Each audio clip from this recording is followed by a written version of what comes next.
지금 사순절 기간을 지나고 있습니다.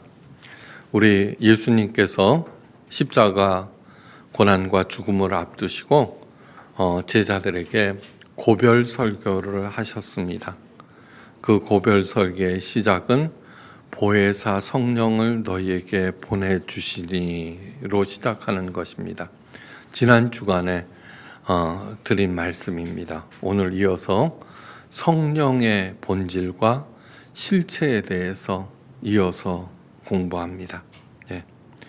이 성령은 성삼위 하나님의 한 위로서 꼭 받아야 하는 그런 분. 메마른 대지를 촉촉히 적시는 봄비가 조용히 내렸습니다. 그동안 오랜 동안 가뭄, 정말 극심한 가뭄이었습니다. 그 가뭄을 해결하는 이번 비는 모든 이들에게 베푸시는 하나님의 큰 사랑이 무엇인지 보여주었습니다. 그런데 그런 것까지 하나님의 사랑이라고 하느냐 하는 분들도 있을 것입니다. 그러나 절대로 아닙니다. 늘 모든 것을 하나님의 처사로 겸손히 받아들이고 작은 것에도 하나님께 감사드리는 이런 마음과 태도가 성령 하나님의 역사에 참여하는 가장 기본이 되고 필수적인 것입니다. 그런 마음으로 살아야 된다는 것을 성경 곳곳에서 찾을 수가 있습니다. 자, 그 중에 하나, 모든 땅을 우리 하나님께서 창조하셨습니다. 당연히 하나님은 최고의 부동산 컨설턴트입니다.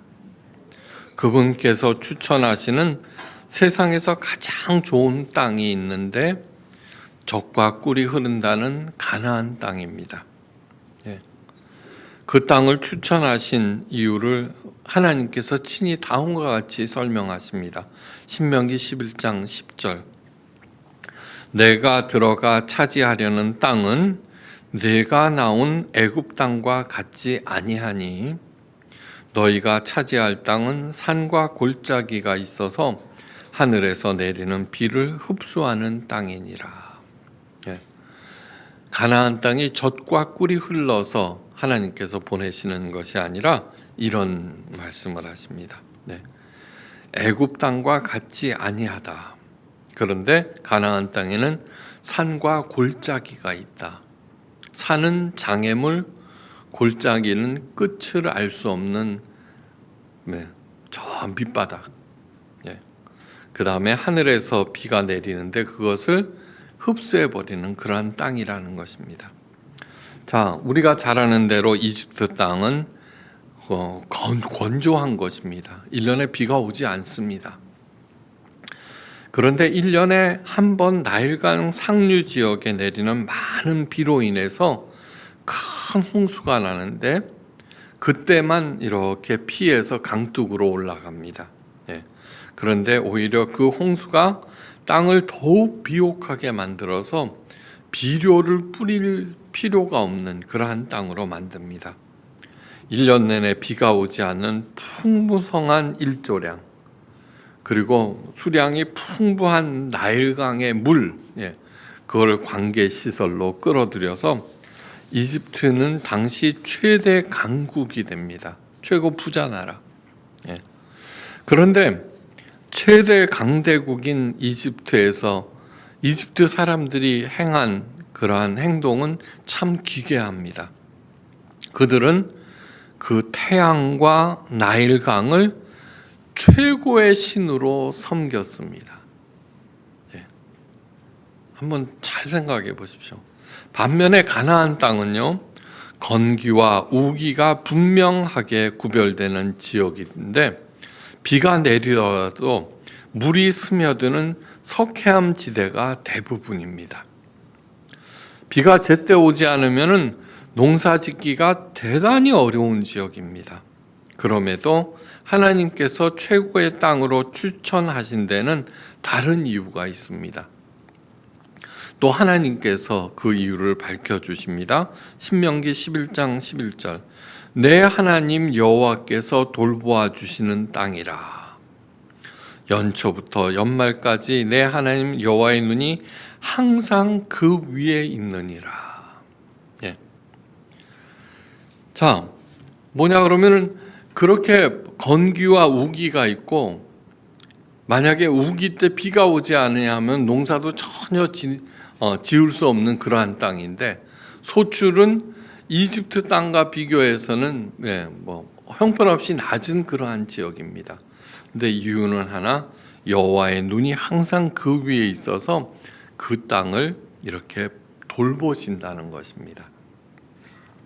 그렇게 항상 돌보시는 하나님의 은혜를 받고 누리는 길을 요엘 선지자가 가르쳐 줍니다. 시온의 자녀들아, 너희는 하나님 여호와로 말미암아 기뻐하며 즐거워할지어다.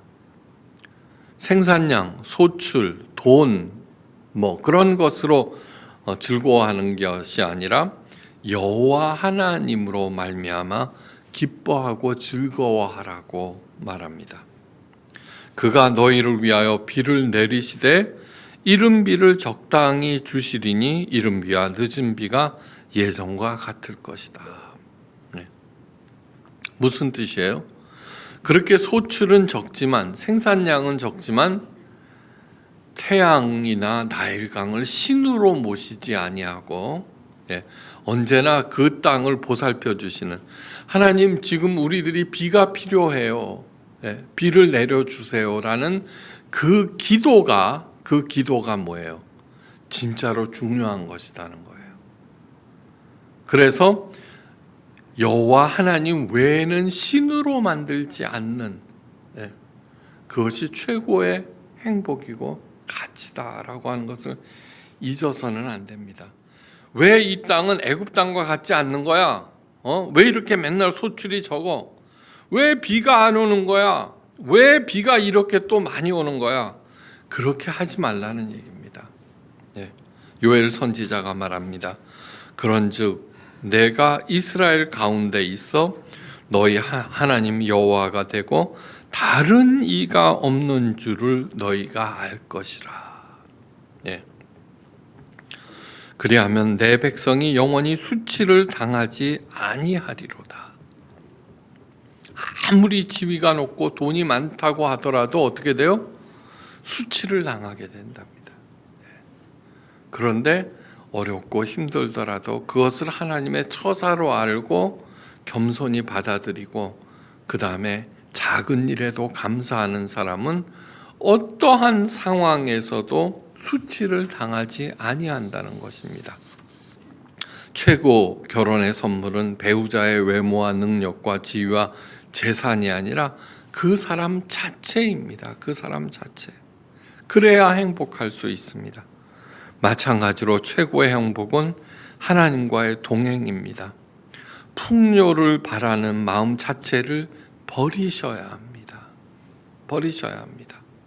그때 비로소 세상의 풍요와는 비교할 수 없는 하나님의 큰 사랑과 영광스러운 복을 발견하고 동시에 풍요도 함께 누리게 된다는 것입니다.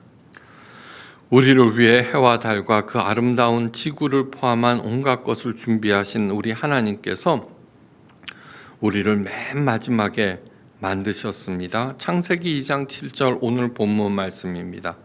여호와 하나님이 땅의 흙으로 사람을 지으시고 생기를 그 코에 불어넣으시니 사람이 생령이 된지라. 살아있는 영. 흙으로 우리 몸을 만드셨습니다. 그리고 그 코에 생기를 불어넣으셨는데 이 생기는 히브리어로 르아흐 네샤마라고 말합니다. 르아흐 또는 네샤마가 바로 성령입니다. 성령. 그래서 우리 인간들은 네페시하야, 생령, 즉 살아있는 영적 존재가 되었습니다. 시작부터. 성령은 첫째, 하나님의 깊은 것까지 통달케 하시는 영입니다.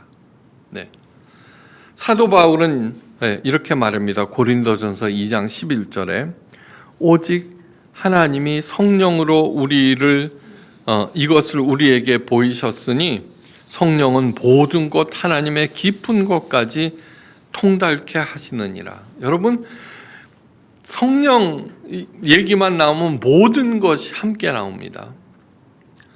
예수님께서 뭐라 그랬어요? 제자들에게 보혜사 성령을 보여주시니 그 성령께서 뭐예요? 모든 것을 가르치시리라. 그죠? 모든 것을 가르치시리라. 그러면서 즉 이꼬르라는 뜻입니다. 즉 내가 가르친 모든 것을 생각나게 하리라. 예수님의 가르침을 상기시켜서 그렇게 행하면 모든 것이 해결된다는 얘기입니다. 오늘 보십시오. 성령은 모든 것 이꼬르 하나님의 깊은 것까지도 통달케 하신다. 하나님의 깊은 것을 통달케 되면 어떻게 돼요? 모든 것들이 다 풀린다는 얘기입니다. 돈 아니에요. 그러면 뭐예요? 태양과 나일강이 신이 되어버립니다. 출세? 아니에요. 그리하여 성령의 사람들은 하나님의 깊은 성품과 경륜을 깨닫고 그에 부응하는 진정한 예배와 자녀다운 아름다운 삶을 살 수가 있습니다. 그러므로 성령의 사람들은 무엇보다도 세상 일에 일희일비하지 않습니다. 늘 감사하면서 겸손하게, 그것이 뭐냐 그러면 일체의 비밀을 배웠다라고 하는 태도입니다. 우쭐거리지 않습니다. 그런 사람만이 성공 강박증과 보상 심리에 갇히지 않습니다. 어떤 어려움도 견디며 이기며 나아가서는 어떻게 돼요? 즐기며 능력 주시는 성령 안에서 모든 것을 할 수 있습니다. 빌립보서 4장 13절. 성령이 그렇게 중요한 것입니다. 성령. 둘째, 성령은 하나님과 하나가 되게 하는 영입니다. 첫째는 하나님의 깊은 것까지 통달케 해서 모든 것들을 행할 수 있게 지혜와 능력을 주시고, 두 번째로는 하나님과 하나가 되게 하시는 영. 다윗은 아버지조차도 인정하지 않는 시원찮은 목동이었습니다. 자기 아들을 하캅이 그럽니다. 하찮은이라는 뜻입니다. 걔는 보나마나예요. 이런 뜻입니다. 그러나 언제나 다윗은 하나님의 마음을 헤아리며 아무리 억울하고 힘들어도 하나님과 항상 하나가 되었습니다. 그런 다윗이 얻은 아름다운 이름이 있죠. 하나님 마음에 합한 자. 하나님 마음에 합한 자에게 주시는 약속이 있습니다. 내가 이새의 아들 다윗을 만나니 내 마음에 합한 사람이라 뜻을 다 이루게 하리라. 우리 인생이 실패하는 이유가 뭔지 아십니까? 하나님과는 일도 하나가 되지 아니하면서 자기의 뜻을 이루려고 하니까 실패를 합니다. 하나님께서 쓰시는 사람들은 대부분 다른 사람들의 인정을 받지 못한 사람들입니다. 내 처지나 외모, 경력은 하나님의 체크 포인트가 절대로 아닙니다. 하나님은 그딴 거 억울하죠. 자기가 그렇게 내 처지, 외모, 경력을 주셔놓고는 그것을 체크해서 거기에 따라서 순위를 매긴다 그러면 억울하잖아요. 그죠? 그런 것이 아니라 유일한 체크사항은 내가 하나님과 동행하는지 여부, 하나님과 하나가 되는지 여부, 내가 하나님을 사랑하는지 그 무엇보다도 그 여부만 체크하십니다. 아브라함은 25년 동안 떠돌이로 살았고 다윗은 10년 동안 광야에서 도망자로 살았습니다. 다른 하나님의 사람들도 유사합니다. 이들은 그저 하나님과 동행하면서 하나님의 말씀을 따랐을 뿐입니다. 성공 못해서 절대로 조바심 치지 않았습니다. 하나님께서 그런 그들을 통해서 하나님의 열심으로 하나님의 일을 이루셨습니다. 내 마음에 합한 사람이라 뜻을 다 이루게 하리라. 하나님과 마음이 합한 사람이 되시기를 주의 이름으로 축원합니다. 그래야지 에이레네, 평온의 벽, 평안. 하나님과 하나가 되다 어떤 상황에서도 마음이 편안해진다. 그 다음에 세 번째, 번영을 누리게 된다는 그런 것입니다. 내 뜻을 다 이루게 하리라는 약속은 오늘날 우리에게도 유효합니다. 가장 중요한 것은 내 안에 이미 성령께서 내주하심을 믿고 하나님과 마음이 합한 사람이 되는 것, 그리고서 묵묵히 표대를 향해서 가는 것. 그리하면 하나님께서 이루어 주십니다. 셋째, 성령은 자유로운 영입니다. 자유로운 영. 예수님께서 말씀하십니다. 바람이 임의로 불매 내가 그 소리를 들어도 어디서 와서 어디로 가는지 알지 못하나니 성령으로 난 사람도 다 그러하니라. 요한복음 3장 8절. 경기가 어려워져 갖고 다 풀죽어 있습니다. 때로는 스스로 목숨을 그런 사람들도 막 생기는데 저 사람은 얼굴이 밝고 환해요. 왜? 몰라요. 성령이 그와 같은 사람이라는 거예요. 다 기뻐 날뛰는데 조용해요. 그러니까 조금 있으면 종려주일이거든요. 호산나 호산나 온 예루살렘이 들썩거렸어요. 유일하게 예수님만이 깊은 슬픔에 잠겼어요. 예루살렘 성을 보시면서 우셨어요. 왜요? 성령의 사람이기 때문에. 바로 그것을 얘기합니다. 참 자유의 사람은 상황이나 다른 사람들의 인정과 평판에 불안해하거나 절대로 휘둘리지 않습니다. 절대로. 하나님을 두려워하는 사람은 어떤 것도 두렵지 않지만 하나님을 두려워하지 않는 사람은 모든 것들이 다 두렵습니다. 사실입니다.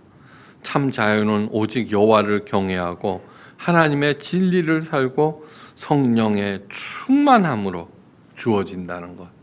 성령이 없이는 자유로울 수가 없어요. 사방으로 우겨쌈을 당하여도 쌓이지 아니하고 핍박을 받아도 꺾이지 않는 사람, 성령의 사람입니다. 그런데 우리가 반드시 성령을 생각할 때 명심해야 할 것이 있는데 그것은 성령께서 나를 떠나실 때도 있다는 것입니다.